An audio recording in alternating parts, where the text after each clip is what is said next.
बिस्मिल्लाहिर्रहमानिर्रहीम अस्सलाम वालेकुम रहमतुल्लाह। फेसबुक और यूट्यूब चैनल देख रहा हूँ। मेरा नाम है अब्दुर्रहमान नाज़िन। आज 5 नवंबर है।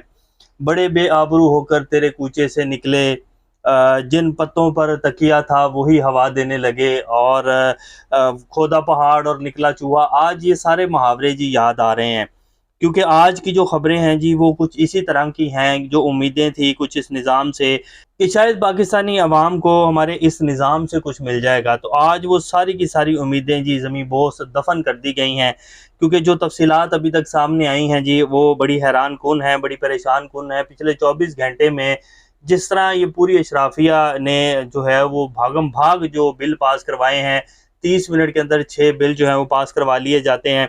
और फिर आज जो सुप्रीम जुडिशल कौंसिल का इजलास हुआ है जी, जो उसका एलामिया सामने आया है, तो उसने तो बिल्कुल ही बेड़ा गर्क करके रख दिया जी। और उसने बता दिया है कि अब अगले आने वाले दिनों में पाकिस्तान को जो है, पाकिस्तानी अवाम को या हमें सुप्रीम कोर्ट से किस तरह के फैसले आते हुए नजर आएंगे। क्योंकि सुप्रीम जुडिशल कौंसिल का इजलास हो चुका है जी, और आईनी बेंच की तश्कील भी हो चुकी है। और जो हमारे तीनों सीनियर जस्टिस हजरात हैं, यानी कि हमारे चीफ जस्टिस हैं, एक मंसूर अली शाह हैं और एक मुनीब अख्तर हैं, उनकी मर्जी इस आईनी बेंच में नहीं चली है। उसकी तफसीलात भी आपके सामने रखेंगे। इसके साथ साथ जी सुप्रीम कोर्ट में जस्टिस मंसूर अली शाह और जस्टिस मुनीब अख्तर ने जस्टिस याहिया अफरीदी के खिलाफ एक ख़त लिखा है जी, पिछले 24 घंटे के अंदर उसकी तफसीलात आई हैं, वो भी आपके सामने रखेंगे। फुल कोर्ट जो है बेंच उन्होंने बनाने का कहा था, लेकिन जस्टिस याहिया अफरीदी ने उस बेंच को नहीं बनाया, और उसके जो कॉन्सिक्वेंसेस हैं अब आने वाले कई दिनों में और आगे आगे जो है वो भुगतने पड़ेंगे। और अदलिया का जो निज़ाम है उसका बिल्कुल जो है वो पट्टा बिठा दिया गया है। सलमान अकरम राजा साहब जो हैं उन्होंने कल जो किया गया है जी, और आज के हवाले से और अब आने वाले दिनों के हवाले से प्रेस कॉन्फ्रेंस की है, उसकी तफसीलात भी आपके सामने रखेंगे। इसके साथ साथ कुछ और अहम अपडेट्स हैं। इससे पहले अगर आप लोगों ने चैनल को सब्सक्राइब नहीं किया तो रेड बटन को प्रेस कर लें और बेल आइकॉन को भी प्रेस कर लें, ताकि लेटेस्ट अपडेट्स आप लोगों को मिलती रहें। ये जो हमारा ताल्लुक है ऐसे ही जुड़ा रहे। सबसे पहले जी सुप्रीम कोर्ट में जो ख़त सामने आया है जस्टिस मंसूर अली शाह और मुनीब अख्तर का, जो कि उन्होंने कल रात गए ये ख़बर आई, और ये सबसे पहले ये ख़बर जो है वो हसनात मलिक साहब ने दी। सुप्रीम कोर्ट के बड़े सीनियर रिपोर्टर हैं, उन्होंने ये ख़बर ब्रेक की और आज सुबह जो है ये ख़बर अखबारात में लग गई।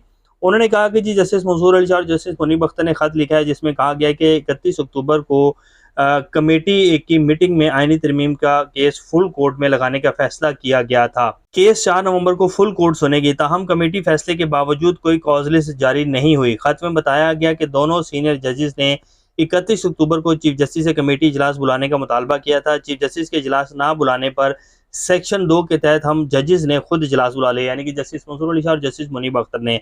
दो जजेस ने इजलास में फैसला किया कि 26वें आईनी तरमीम के खिलाफ केस 4 नवंबर को फुल कोर्ट सुनेगी। खत के मतन में कहा गया कि 2 रुकनी जजेस कमेटी का फैसला अब भी बरकरार है और इस पर जो है फुल कोर्ट इजलास बुलाना चाहिए। लेकिन चीफ जस्टिस याहिया अफरीदी जो हैं जी, उन्होंने इस इजलास को नहीं बुलाया, फुल कोर्ट इजलास को, और ना ही कॉज लिस्ट जो है उसको जारी किया गया। अगर ये इजलास कल बुला लिया जाता और इस आईनी तरमीम के ऊपर कोई फैसला या कोई नोटिफिकेशन आ जाता सुप्रीम कोर्ट की तरफ से, तो आज ये जो सुप्रीम जुडिशल कौंसिल में भंड मारा गया ना जी, और अदलिया का बेसिकली जनाजा तो कल रात ही निकाल दिया गया था जी, 17 जजेस को मजीद सुप्रीम कोर्ट में तैनात करके, तो आज जो बिल्कुल ही जो है उसको दफन कर दिया गया हमारी अदलिया क्यों, क्योंकि जो आईनी बेंच में फैसला लिया गया है, मोस्ट जो सीनियर 3 जजेस हैं, एक चीफ जस्टिस साहब हैं, उन्हीं का फैसला नहीं माना गया, तो आईनी बेंच जो है वो किस तरह के जो है वो, और फिर जो 7 रुकनी आईनी बेंच बनाया गया ना, उसके जो फैसले हैं वो भी अब नजर आ गए हैं कि आईनी बेंच किस तरह के फैसले देगा, क्योंकि उनमें जिस तरह के जस्टिस हजरात की सिलेक्शन की गई है वो भी क्या ही बात है जी। तो अब सुप्रीम जुडिशल काउंसिल के ऊपर आ जाते हैं पहले जी, क्योंकि ये आज की सबसे गर्म खबर है, और आपको भी पता चलना चाहिए कि हमारी जो अदलिया है, हमारा जो आइन है, उसका जनाजा जो है वो कितनी धूमधाम से निकाला जा रहा है और कितने ज़बरदस्त तरीके से जो है वो निकाला जा रहा है। आईनी बेंच के सरबराह जी जस्टिस अमीनुद्दीन खान होंगे, और इन्होंने जो है भी कुछ दिन पहले ख़त लिखा उसको इलेक्शन कमीशन को कि जी आप किसी सूरत जो है वो 8 रुकनी जो अक्सरियती जजेस का फैसला है सुप्रीम कोर्ट का इन मखसूस निश्तों के हवाले से, उसके ऊपर आपने बिल्कुल भी अमल दरामद नहीं करना है। तो ये सुप्रीम कोर्ट के जस्टिस जो हैं वो एक आईनी फैसले को, और जिसके ऊपर 8 जजेस ने जो है वो आइन के मुताबिक फैसला दिया है, सुप्रीम कोर्ट का लार्जर बेंच उस केस को सुन रहा था, उन्होंने अपना फैसला जारी किया, तो उसी बेंच का हिस्सा है कि जज जो है वो इलेक्शन कमीशन को कह रहा है कि जी आपने इस फैसले के ऊपर अमल दरामद नहीं करना, यानी कि वो 8 जजेस के दिए गए हुए फैसले की और आइन की धज्जियां उड़ा रहा है अपने हाथों से, जो कि आइन का रखवाला है सुप्रीम कोर्ट में, जिसने हलफ लिया हुआ है कि जी मैं आइन के ऊपर चलूंगा। उन जस्टिस साहब को, जी जस्टिस मोइनुद्दीन खान साहब को आइनी बेंच का सरबराह बना दिया गया है। और इस बेंच में जी जस्टिस नईम अख्तर अफगान होंगे, माशाल्लाह जस्टिस मुसर्रत हलाली होंगी जो कि चीफ जस्टिस काजी फाइज ईसा के बड़े करीबी साथियों में से हैं। नईम अख्तर अफगान, जस्टिस मुसर्रत हलाली और जस्टिस हसन अजहर रिजवी हों। जस्टिस जमाल खान मंदोखेल साहब के हवाले से भी ये आता है कि जी वो भी काजी फाइज ईसा साहब के साथ ही हमेशा गए हैं। जस्टिस हसन अजहर रिजवी भी जो हैं उन्हीं के साथ गए हैं। जस्टिस आयशा मलिक और जस्टिस अतर मिल्ला जो हैं वो एक रेलू कट्टे के तौर पर इस बेंच में डाल दिए गए हैं, ताकि बिल्कुल भी ये ना हो जाए कि जी साथ के साथ जजेस ने जो है वो एक ही फैसला दे दिया। तो ये 2 जजेस जो हैं आप देखेंगे कि जितने भी इस बेंच के फैसले आएंगे, ये अगले 2 महीने के लिए बेंच बनाया गया है। तो ये 2 जजेस जो हैं जितने भी फैसले आएंगे ना, वो आइन और कानून के साथ खड़े होंगे और उनके इख्तलाफी नोट भी आएंगे और इनके इस बेंच के जो है वो फैसलों के साथ भी नहीं जाएंगे। बाकी ये 5 जजेस जो इस आइनी बेंच में डाले गए हैं जी, जिनकी सरबराही जस्टिस मोइनुद्दीन खान कर रहे हैं, इन सब का फैसला जो है आप देखेंगे हुकूमत के खिलाफ, हुकूमत के हक में और इस इशराफिया के हक में आएगा। तो अब पीटीआई को एक तो मखसूस नशिस्तें जो हैं जी वो नहीं मिलेंगी, और जो आइनी उसका सुप्रीम कोर्ट का आइनी फैसला था उसके ऊपर अमल दरामद भी होता हुआ नजर नहीं आएगा। और बाकी तो अब आप भूल ही जाएं कि जी आगे क्या सूरत हाल बनेगी और क्या नहीं बनेगी। बहरहाल जस्टिस याहिया अफरीदी जी जिन तकियों पर सर था जी, ये मुझे शेरो शायरी कुछ ज़्यादा नहीं आती है जी, तो उसके लिए माजरत पहले से ही। तो जी वही पत्ते हवा देने लगे हैं जी, खोदा पहाड़ निकला चूहा जी, इस तरह के मुहावरे ज़हन में आ रहे हैं। इसका हरगिज़ मतलब नहीं है कि मैं उनसे मंसूब कर रहा हूँ, वो हमारे मोहतरम चीफ जस्टिस हैं जी, अभी नए नए आए हैं। बहरहाल अगर वो इस उसके ऊपर फुल कोर्ट इजलास बुला लेते जी, तो शायद ये नौबत ना आती, और शायद जो कल रात वारदात डाली गई सुप्रीम कोर्ट में जो है 17 मजीद जजेस जो हैं वो तैनात कर दिए गए, तो शायद ये भी नहीं होता। तो बहरहाल खैर अब वो अपने 3 साल जो है एंजॉय करें जी, क्योंकि हर बंदे को जी इक़्तिदार चाहिए, हर बंदे को ताकत चाहिए। क्योंकि अगर आईनी तरमीम उड़ जाती तो फिर तो जस्टिस मंसूर अली शाह जो है वो चीफ जस्टिस बन जाते। तो किसी भी बंदे को जो है वो इक़्तिदार तो बुरा नहीं लगता ना जी, हर बंदे को ताकत तो चाहिए। और पाकिस्तान का बेड़ा गर्क हुआ इसलिए जी कि जी जो हमारे आला ओहदों के ऊपर बैठी शख्सियात हैं, उन्होंने सिर्फ अपने मुफादात को जो है वो सामने रखा है। तो आज पाकिस्तान जो है इसी वजह से यहाँ खड़ा है।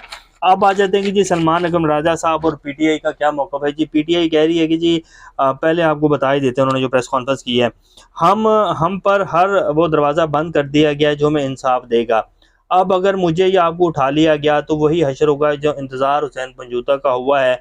हमारा मुस्तकबिल यही है। उन्होंने कह दिया कि जी हमें अब कोई इंसाफ नहीं मिलेगा अदालतों से, और ना हमें इंसाफ जो है वो दिया जाएगा। सर्विसेज चीफ के मामले के ऊपर उन्होंने कहा कि ये अंदरूनी मामला है और इस पर मैं ज़्यादा कुछ नहीं कहूँगा। बहरहाल ये करना ही था तो इसको जो है पार्लियामेंट में लेके आते, ऑपोजिशन से भी पूछ लेते, ऑपोजिशन ने भी क्या कहना था, तो आपने करना तो था ही। बहरहाल इसको थोड़े दिन पहले बता देते तो चलो कोई हमारी भी इज्जत रह जाती। बहरहाल अब इसके ऊपर हम ज़्यादा बात नहीं करेंगे। जैसे जनरल बाजवा साहब को जब एक्सटेंशन दी थी ना इमरान खान साहब ने, तो तमाम जो बाकी सियासी जमातें थीं उन सब ने भी वोट डाला था जी, तो इन्होंने भी वोट डालना ही डालना था जी। बस अब इसके बारे में मैं क्या कहूँ। वैसे ख्वाजा आसिफ साहब ने जो है वो ट्वीट किया बड़ा इंटरेस्टिंग। उन्होंने कहा कि जी चीफ ऑफ आर्मी स्टाफ जो उनकी एक्सटेंशन होती रही हैं, और मैं अब इसको शॉर्ट करके आपको बता देता हूँ। उन्होंने कहा कि जी जनरल बाजवा को जो है इमरान खान ने एक्सटेंशन देकर अपना बाप बनाया था, तो अब हमने जो है ये सारा प्रोसेस ही ख़त्म कर दिया। हमने जो है तमाम जो सर्विसेज चीफ है उनकी मुद्दत मुलाज़मत बढ़ा दी है ताकि एक्सटेंशन वाला मसला ही ना रहे। एक्सटेंशन वाला मसला तो जी अभी भी वैसे ही खड़ा हुआ है। जब 5 साल पूरे होंगे तो दोबारा भी एक्सटेंशन मांगी जा सकती है, इसमें तो कोई बड़ी बात ही नहीं है। ये थोड़ी कहा गया है कि जी जिसके 5 साल पूरे हो जाएंगे वो एक्सटेंशन नहीं मांग सकता। या तो आप ये भी कानून बना देते ना कि जी 5 साल तक जो है वो चीफ ऑफ आर्मी स्टाफ रहेंगे, या कोई भी हमारे एयर चीफ होंगे, नेवल चीफ होंगे, उसके बाद वो एक्सटेंशन नहीं मांगेंगे, और ये कानून पास कर देते, फिर तो चले मानते भी। तो 5 साल तो अभी एक्सटेंशन के बाकी हैं जी, ये तो कैसे कहा जा सकता है कि जी एक्सटेंशन नहीं होगी या नहीं दी जाएगी। तो उन्होंने कहा कि जी जनरल बाजवा साहब जो इमरान खान ने उनको अपना बाप बनाया था। फिर वैसे ख्वाजा आसिफ साहब से बंदा पूछे कि जी पीएमएलएन ने भी जनरल बाजवा को ही बाप बनाया था, तो उसके बाद डील हुई थी और जो है वो पीडीएम की हुकूमत बनी और इमरान खान की हुकूमत कराई गई। और वैसे पीएमएलएन वाले जो है वो अपना बाप तब्दील करते रहते हैं, पहले जनरल बाजवा इनके बाप थे, अब पता नहीं कौन है। बहरहाल ये ख्वाजा आसिफ साहब ने बात की है, तो मैंने इसको जो है आपके सामने रख दिया है। सलमान अकरम राजा साहब ने भी कह दिया, पीटीआई ने कह दिया कि जी हम इससे आगे बढ़ेंगे, ये एक अंदरूनी मामला है, लेकिन उन्होंने कहा कि उठो आगे बढ़ो वरना कुचल दिए जाओगे। हमें खौफज़दा नस्लों के तौर पर इस मुल्क में नहीं जीना और आज़ादी के लिए कुर्बानी देनी पड़ेगी। इस मुल्क में कानून ख़त्म हो चुका है और यही बात इमरान खान साहब करते थे कि जी आज़ादी हासिल करनी है तो घर बैठे नहीं मिलेगी, कुर्बानी देनी पड़ेगी। और अगर कौम ये सोच रही है कि जी आज़ादी हमें ऐसे मिल जाएगी, और ये जो लोग इस मुल्क के पूरे वसाइल को कैप्चर करके बैठे हुए हैं जी, अशराफिया जो है, जो निज़ामुद्दीन है, वो ऐसे कैसे जी आपको छोड़ेंगे? ऐसे तो हो ही नहीं सकता। ये तो जब ही होगा जब कौम सड़कों के ऊपर आएगी, फिर ही आज़ादी मिलेगी। आज हमें कहा जा रहा है, फिर ये भी सलमान कुमार राजा ने कहा कि जी आज हमें कहा जा रहा है कि इमरान खान को आर्मी अदालत से जो है सज़ाए मौत दिलवाई जाएगी, और हुकूमती लोग जो हैं वो हमारे कानों में इस तरह की बातें डाल रहे हैं कि अब तो तुम्हें माफ़ी मांगनी पड़ेगी, नहीं तो तुम्हें जो है वो आर्मी अदालतों में ले जाया जाएगा और पीटीआई को और इमरान खान को इबरत का निशान बना दिया जाएगा। तो ये इसमें कोई बाइज़ नहीं है जी, जिस तरह के ये कानून पास करते जा रहे हैं, जैसे कि 1997 के एक्ट में जो है वो इजाज़त दे दी गई है, जिसके ऊपर मौलाना फजल रहमान साहब भी कल काफ़ी भड़के, लेकिन वो भड़कने की हद तक ही थे। अगर वो उस आईनी तरमीम के खिलाफ डट जाते और कहते कि जी हम सड़कों के ऊपर आ रहे हैं, तो ये आईनी तरमीम ना होती, ना ये सूरत-ए-हाल बनती। तो अब उन्होंने एक्ट भी पास कर लिया है और अब वो कह रहे हैं कि जी हम सड़कों के ऊपर आएँगे, हम एहतजाज करेंगे। बहरहाल ये इस टाइम की जी ताज़ा तरीन सूरत-ए-हाल है। आज़म सवाती साहब को अटक जेल से रिहा किया गया, तो वो जैसे ही बाहर निकले तो उनको दोबारा गिरफ्तार कर लिया गया। तो पीटीआई के लिए जी अब कुछ अच्छी खबरें नहीं हैं, और पीटीआई की जो क़यादत कंप्रोमाइज़ है जी, उन्होंने जी पीटीआई का भट्ठा बिठा दिया है। और अब पीटीआई जो है वो मुझे नहीं लगता कि पीटीआई के लिए आने वाले दिनों में कोई अच्छी खबरें आएँगी। बहरहाल देखते हैं क्या बनता है। अभी तक के लिए इतना, अपना और अपना ख्याल रखिएगा। अल्लाह हाफ़िज़।